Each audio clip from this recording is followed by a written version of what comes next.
March 6, 2016.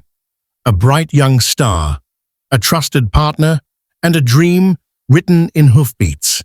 But in the blink of an eye, at the Scone Horse Trials in Australia, a jump turned deadly. The world of eventing stopped. A 17-year-old girl and her beloved horse were gone. This is the haunting story of Olivia Inglis and Coriolanus. She was the pride of a legacy, born into equestrian royalty. He was her partner, loyal, experienced, and strong. But on that day in New South Wales, something went terribly wrong at Fence 8A. They fell together and never got up. What really happened? Was it avoidable? And why did the world rally around a hashtag in their name? RideForOlivia became more than a tribute. It became a global movement for safety and remembrance. This is their full story. In the world of Australian equestrianism, few names carry the weight of Inglis. The Inglis family isn't just known, they are legendary. For over a century, the Inglis name has been synonymous with excellence in the Australian bloodstock and thoroughbred racing industry. Their heritage runs deeper than bloodlines. It's woven into the very fabric of the nation's equine culture. From breeding champions to racing legends, the Inglis legacy has shaped generations of Australian horse racing. And in that storied legacy was born a new hope, Olivia Inglis. Born in 1998, Olivia embodied everything the family name represented: grace under pressure, unwavering determination, and an almost mystical connection with horses. But she was more than just an Inglis by birth. She was one by choice, by passion, by every fiber of her being. From the moment she could walk, Olivia was drawn to the stables. While other children played with toys, she was brushing manes and learning to read the subtle language of horses. Her parents watched with pride and perhaps a touch of concern as their daughter's obsession with riding grew from childhood fascination to serious dedication. She didn't just ride for the prestige of the family name. She rode because something deep inside her needed to, because the rhythm of hoofbeats matched the rhythm of her heart. Those who knew her said she had the gift, that rare ability to communicate with horses on a level that transcended words. Her partner in competition was Coriolanus, a 17-year-old thoroughbred gelding whose name carried the weight of Shakespearean tragedy, a fitting, if haunting, coincidence. With chestnut coat gleaming and intelligent eyes that seemed to hold decades of wisdom, Coriolanus was more than just a horse. He was a seasoned campaigner, a gentleman, a teacher. Coriolanus had a distinguished history in upper-level eventing. He'd carried multiple riders to success, teaching them the intricacies of cross-country riding, the precision of dressage, the athleticism of show jumping. His reputation preceded him: calm under pressure, reliable over fences, and possessed of that indefinable quality that separates good horses from great ones. But with Olivia, there was something different, something magical. The bond they shared transcended the typical horse and rider relationship. They moved as one entity, thought as one mind, breathed as one soul. Training sessions became poetry in motion, their partnership so fluid it seemed choreographed by the gods themselves. Fellow riders would stop what they were doing to watch them work. There was an electricity in the air when Olivia and Coriolanus entered the arena, a sense that you were witnessing something special, something rare. They weren't just horse and rider competing for ribbons and recognition. They were artists, and the arena was their canvas. The chemistry was undeniable. Olivia's quiet confidence perfectly complemented Coriolanus's steady reliability. Where she was bold, he was wise. Where he was cautious, she was encouraging. Together, they formed a partnership that seemed destined for greatness, the kind of combination that comes along once in a generation. It was a clear, sunny day in Scone, New South Wales, on the March 6, 2016. The kind of day that makes you grateful to be alive, to be outdoors, to be doing what you love. The Australian autumn sun cast long shadows across the competition grounds, and there was an energy in the air, that electric anticipation that comes with any horse trial. Olivia entered the Scone Horse Trials with characteristic quiet confidence. This wasn't a massive international competition, it was a local event, well-organized but intimate in scale, the kind of competition where riders know each other, where parents chat in the stands, where the atmosphere is supportive rather than cutthroat. She was competing in the junior one-star eventing category, a challenging yet manageable level for a rider of her experience and talent. The designation might sound modest, but one-star eventing is serious business, requiring technical skill, physical courage, and absolute trust between horse and rider. The cross-country course had been meticulously designed and thoroughly inspected. Safety protocols were in place. Officials were positioned at strategic points. Medical personnel were standing by. Everything that could be done to ensure competitor safety had been done. There were no signs of trouble, no premonitions, no red flags. Just another beautiful day of competition for a young rider and her trusted partner. Olivia's parents, Arthur and Charlotte Inglis, were in attendance. As they always were, they'd driven from Sydney to support their daughter, cameras ready to capture what they hoped would be another successful round. The pride in their eyes was unmistakable, not just because she was their daughter, but because she was truly gifted at what she did. Fence 8A looked innocent enough on the course map, just another obstacle in a sequence of carefully planned challenges. But in eventing, appearances can be deceiving. Every fence tells a story, and some stories end in tragedy. The fence was positioned in what's known as a combination, multiple jumps in quick succession that test both horse and rider's ability to maintain rhythm, balance, and focus under pressure. It wasn't the biggest fence on the course, nor the most technically demanding in isolation, but context is everything in cross-country riding. Olivia and Coriolanus approached at pace, as they had approached hundreds of fences before. Their rhythm was steady, their lines straight, their commitment absolute. To spectators watching, it looked like business as usual. Another obstacle to be cleared on the way to a successful round. The approach was textbook perfect. Coriolanus's ears were forward, his stride consistent. Olivia was balanced and focused, her position flawless. They had cleared bigger fences, more technical combinations, more challenging terrain. This should have been routine. And then, the unimaginable happened. Something went catastrophically wrong at takeoff. Whether it was a miscalculation of distance, a momentary lapse in communication, or simply one of those freak accidents that haunt every equestrian sport, Coriolanus clipped the fence and lost his balance completely. The physics of the fall were brutal. A half-ton horse traveling at speed, momentum carrying him forward and over, crashing down with the full weight of his body. There was no time for Olivia to clear herself, no opportunity for the evasive maneuvers that sometimes save riders in these situations. Olivia was crushed underneath him. The silence that followed was deafening.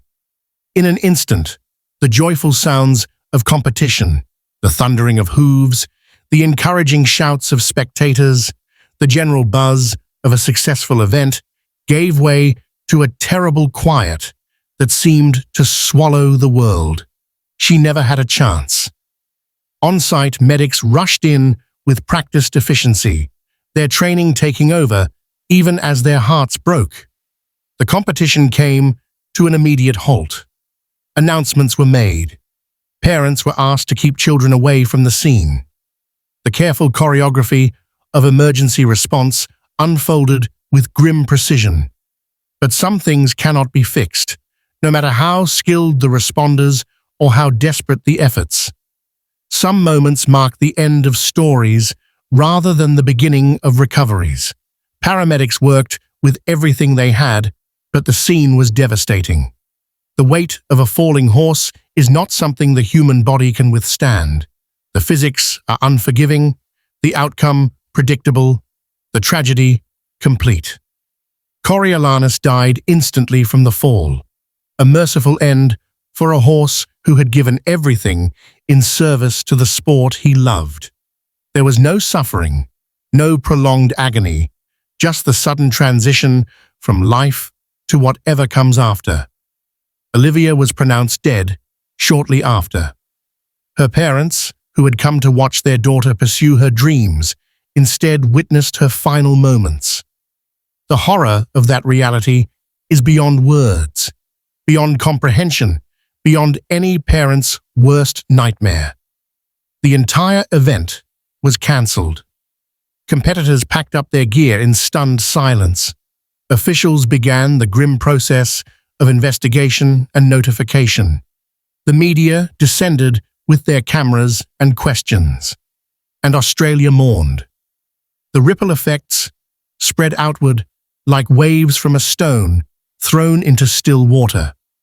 First, the immediate community, fellow riders who had shared arena space with Olivia, parents who had watched their own children compete alongside her, officials who had known her as a rising star.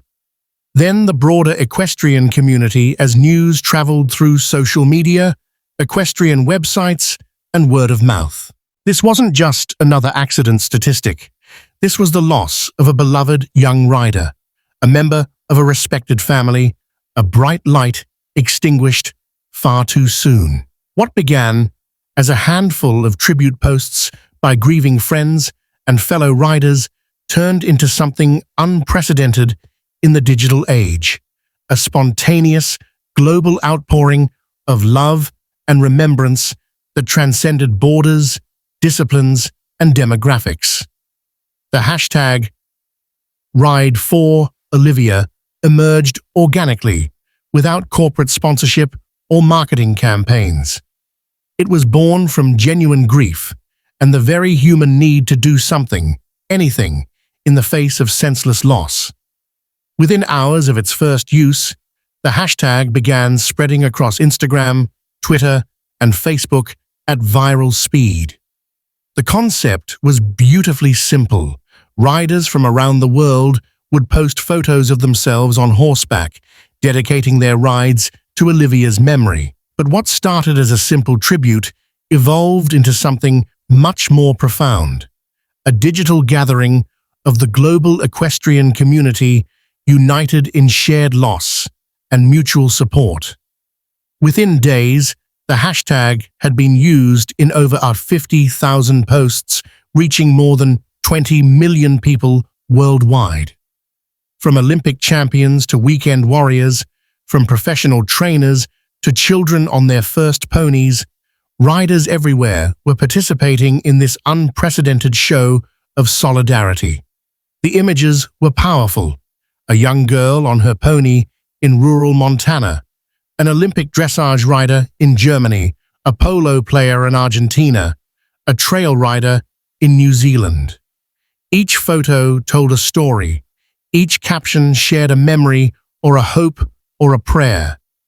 The diversity was stunning, but the message was universal. We ride together, we grieve together, we remember together. It was more than a tribute. It was a digital vigil that burned bright across the internet, a collective hug for a grieving family, a reminder that the equestrian community truly is a global family, connected by more than just a shared sport. As the initial wave of grief began to subside, the hard questions emerged, the ones that nobody wanted to ask, but everybody was thinking. In the cold light of analysis, the tragedy at Scone became a case study in the inherent dangers of equestrian sport. Could this have been prevented? The question haunted everyone involved. Course designers examined every angle, every measurement, every decision that had gone into creating Fence 8A. Officials reviewed video footage frame by frame, looking for clues, for answers, for something that might make sense of the senseless. Was the course too risky for the level of competition? The fence met all current safety standards, had been inspected multiple times, and was well within the parameters for one-star eventing. But safety standards, as everyone knew, were based on probabilities, not guarantees. Were safety standards strong enough? This was perhaps the most difficult question of all, because it forced the equestrian community to confront an uncomfortable truth. Their sport was inherently dangerous, and no amount of regulation could eliminate that risk entirely. Was a 17-year-old rider on a 17-year-old horse in a technical course a red flag that should have been caught? Both horse and rider were experienced, well-trained, and appropriately matched. On paper, everything looked perfect, but hindsight has a way of making even the most reasonable decisions seem questionable. Australia's equestrian authorities launched a formal investigation, bringing in experts from around the world to examine every aspect of the tragedy. Their eventual report would find no glaring rule violations, no obvious safety lapses, no clear negligence. But it would also acknowledge that the sport's governing bodies had a responsibility to continue pushing for safer practices, better equipment, and more comprehensive risk management. The tragedy shone a harsh spotlight on eventing's safety record, forcing uncomfortable conversations about acceptable risk levels, age restrictions, and the delicate balance between preserving the sport's essential character and protecting its participants. To understand the full impact of Olivia's death, one must first understand the sport that claimed her life. Eventing, she often called the equestrian triathlon, is widely considered the most demanding and dangerous of all equestrian disciplines. The sport combines three distinct phases: dressage, the elegant, precise movements that showcase the partnership between horse and rider; cross-country, the heart-pounding gallop over solid obstacles across varied terrain; and show jumping, the careful technical jumping over colorful obstacles in an arena. Each phase tests different skills, different aspects of the horse and rider partnership, but it's the cross-country phase that captures imaginations and claims lives. Unlike show jumping, where the obstacles are designed to fall down when hit, cross-country fences are solid, immovable, and unforgiving. They're meant to simulate the obstacles a rider might encounter in actual countryside: stone walls, timber fences, water complexes, ditches, and banks. The sport's roots lie in military training, where cavalry officers needed to prove their horses could carry them safely across any terrain, over any obstacle, under any conditions. That legacy of courage and daring remains central to eventing's identity, but it also explains why the sport is so inherently dangerous. Statistically, eventing has one of the highest fatality rates in sport. Between 1997 and 2020, over 60 riders and horses died in eventing competitions worldwide. The list includes Olympians, world champions, and rising stars like Olivia, a sobering reminder that skill and experience offer no guarantee of safety. The numbers are stark: approximately one rider death for every 100,000 cross-country starts. To put that in perspective, that's roughly 100 times more dangerous than skiing, 10 times more dangerous than motorcycle racing, and significantly more dangerous than mountaineering or base jumping. Yet the sport continues to grow in popularity, attracting new participants every year. The combination of elegance and excitement, the partnership with a magnificent animal, the test of courage and skill. These elements continue to draw riders despite the risks.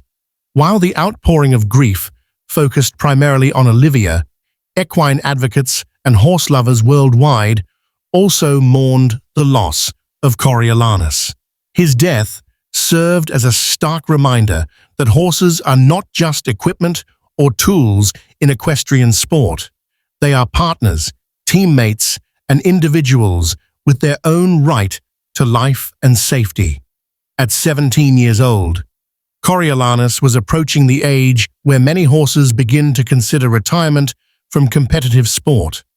Yet he was still being asked to gallop cross-country courses, to make split-second decisions at speed, to trust his rider's judgment completely. His advanced age, while not unusual in eventing, raised questions about the wisdom of continuing to compete horses well into their senior years. Coriolanus had given years of faithful service to the sport, carrying multiple riders to success and teaching countless lessons about courage, timing, and partnership. His reputation as a schoolmaster, a horse who could educate less experienced riders, made him valuable in the eventing community. But that same reputation may have led to his being kept in competition longer than was wise. His death reminded the world of an uncomfortable truth. Horses don't volunteer for this sport. They don't weigh risks and benefits. They don't make informed decisions about acceptable danger levels. They simply trust their human partners to make good choices on their behalf. The loyalty that killed Coriolanus, his willingness to attempt whatever jump his rider presented, regardless of his own assessment of the situation, is exactly what makes horses such incredible partners. But it's also what makes humans morally responsible for their welfare and safety. In the days following the tragedy, tributes to Coriolanus appeared alongside those for Olivia. Photos of the handsome chestnut horse, memories of his gentle nature and willing spirit, acknowledgements of his years of service to riders and the sport. It was a recognition that 2 lives had been lost that day, 2 individuals who had both deserved better. In the aftermath of unimaginable loss, Olivia's family, Arthur and Charlotte Inglis, displayed a grace and strength that inspired the entire equestrian community. Rather than retreating into private grief or lashing out in anger, they chose to honor their daughter's memory by working toward positive change in the sport she loved. Their public statement in the weeks following the tragedy shook the equestrian world with its combination of raw honesty and determined hope. Olivia died doing what she loved, with the horse she loved, but no parent should ever have to lay their child to rest. We hope that her death will not be in vain, and that lessons can be learned to prevent future tragedies. The statement was remarkable for what it didn't say as much as what it did. There was no call to ban the sport, no bitter accusations, no demands for revenge or retribution. Instead, there was a quiet determination to ensure that their daughter's death would lead to meaningful improvements in safety protocols and risk management. The Inglis family didn't seek to destroy the sport that had taken their daughter's life. They understood that eventing had also given Olivia some of her greatest joys, her most treasured friendships, her deepest sense of purpose. They wanted to preserve those positive aspects while working to eliminate the unnecessary dangers. Their approach became a model for how to handle tragedy with dignity and purpose. Rather than allowing grief to consume them entirely, they channeled their pain into advocacy, their loss into a legacy of improved safety for future generations of riders. The family established a foundation in Olivia's name, dedicated to promoting safety research and education in equestrian sport. They funded studies on fence design, supported the development of new safety equipment, and advocated for better training programs for both riders and officials. Their strength in the face of devastating loss became an inspiration to families throughout the equestrian community and beyond. They showed that even in the darkest moments, it's possible to find purpose, to create meaning, to turn tragedy into a force for positive change. In 2017, a permanent memorial was erected in Sydney's Centennial Park, close to the equestrian facilities where Olivia had spent countless hours training and competing. The memorial is both beautiful and haunting. A life-size bronze sculpture of Olivia and Coriolanus captured mid-jump, forever airborne, forever young, forever together. The sculpture was created by renowned artist John Dowie, who spent months studying photographs and video footage to capture the essence of the partnership between girl and horse. The result is breathtaking. Olivia's position is perfect, her focus absolute, while Coriolanus displays the power and grace that made him such a remarkable partner. The memorial sits in a quiet corner of the park, surrounded by native Australian plants and overlooking the arenas where young riders continue to pursue their dreams. The plaque at the base reads simply, "In memory of Olivia Inglis and Coriolanus. They rode as one, they fell as one, they are remembered as one. Ride on." The memorial has become a pilgrimage site for riders from around the world. Fresh flowers appear regularly at its base, left by riders who never knew Olivia but feel connected to her story. Children learning to ride are brought to see it, to understand the beauty and the danger of the sport they're choosing to pursue. The sculpture captures something essential about the human-horse partnership: the trust, the commitment, the shared courage required to clear a solid fence at speed. But it also serves as a reminder of the price that can be paid when things go wrong, the ultimate sacrifice that both rider and horse may be called upon to make. On quiet mornings, when the mist rises from the dewy grass and the city seems far away, the memorial creates a sense of peace and reflection. It's a place where the equestrian community can come to remember not just Olivia and Coriolanus, but all the riders and horses who have paid the ultimate price for their sport. Today, years after that tragic day in Scone, RideForOlivia continues to appear across social media platforms. It's no longer the viral phenomenon it once was, but it has evolved into something perhaps more meaningful, a lasting reminder of the values that should guide equestrian sport. The hashtag appears on saddle pads and helmet covers, on stable doors and trailer bumpers. It's used by riders preparing for important competitions, by children enjoying their first lessons, by professionals heading out for morning training sessions. Each use carries the same message. We ride in memory of those who can no longer ride, and we ride with an awareness of the risks we all share. But the legacy extends far beyond social media.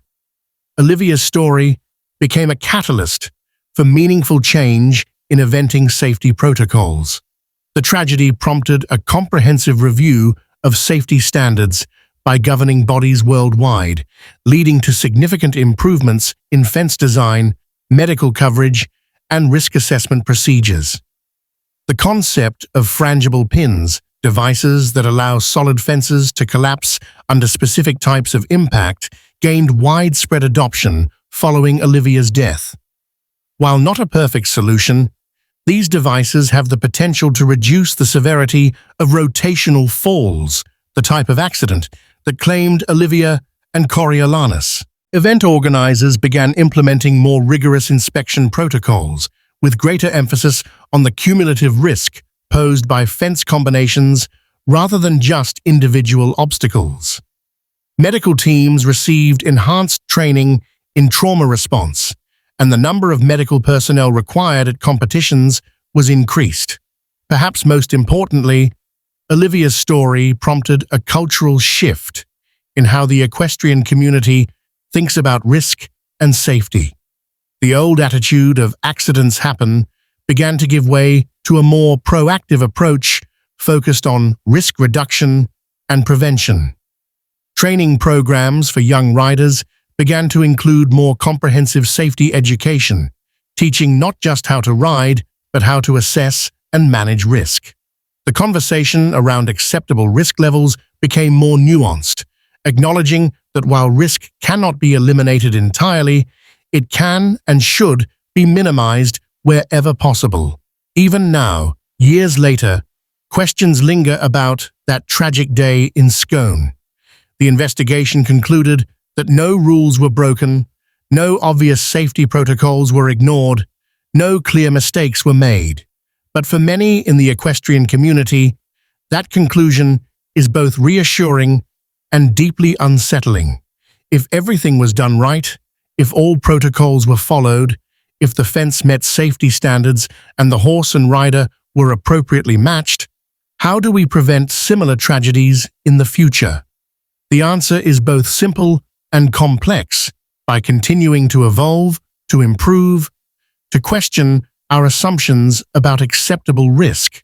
Some argue that eventing should be restricted to adult professionals, that the risks are too great for young riders regardless of their skill level. Others contend that age limits would fundamentally change the nature of the sport, potentially excluding some of its most naturally gifted participants. The debate over horse welfare continues as well. Should there be mandatory retirement ages for competition horses, more stringent veterinary examinations, greater restrictions on the types of courses older horses are allowed to tackle? Each potential solution brings its own complications and unintended consequences. What seems clear is that Olivia's death marked a turning point in how the equestrian community thinks about safety. The tragedy served as a wake-up call, forcing everyone involved in the sport to confront uncomfortable truths about the risks they were asking riders and horses to accept. The questions raised by her death continue to drive improvements in safety technology, training methods, and risk assessment protocols. While no single answer can eliminate the dangers inherent in eventing, the ongoing dialogue sparked by her tragedy has undoubtedly made the sport safer for future generations. In the end, perhaps the most remarkable aspect of Olivia's story is not how she died, but how she lived, and how her death has inspired others to live more thoughtfully, more safely, more aware of both the beauty and the danger in what they do. The young riders who now compete in eventing carry her memory with them. They approach each fence with skill and courage, but also with the hard-won wisdom that comes from understanding the stakes involved. They ride boldly, but not recklessly. They pursue their dreams, but not at any cost. Trainers and coaches have adapted their teaching methods, placing greater emphasis on risk assessment and decision-making. The conversation between instructor and student now includes not just technical advice about position and timing, but also discussions about when to take on a challenge and when to step back and regroup.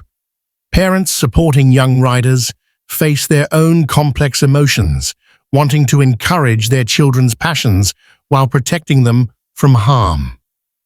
Olivia's story serves as both a cautionary tale and a reminder that life itself involves risk, that the pursuit of excellence sometimes requires accepting danger, and that the alternative, living in fear, is no life at all. The horses continue to teach their human partners about courage, trust, and partnership. They remind us daily that the greatest achievements come from working together, from believing in each other, from taking calculated risks in pursuit of shared goals.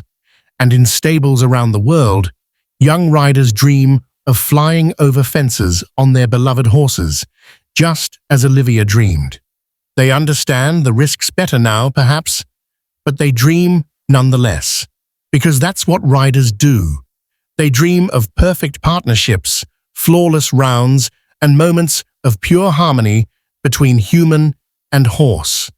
Olivia's legacy lives on in every young rider who approaches a fence with both courage and wisdom, in every safety improvement implemented at competitions, in every difficult conversation about risk and reward that helps keep the sport she loved both thrilling and as safe as possible. She rode for the love of it, and she died for the love of it.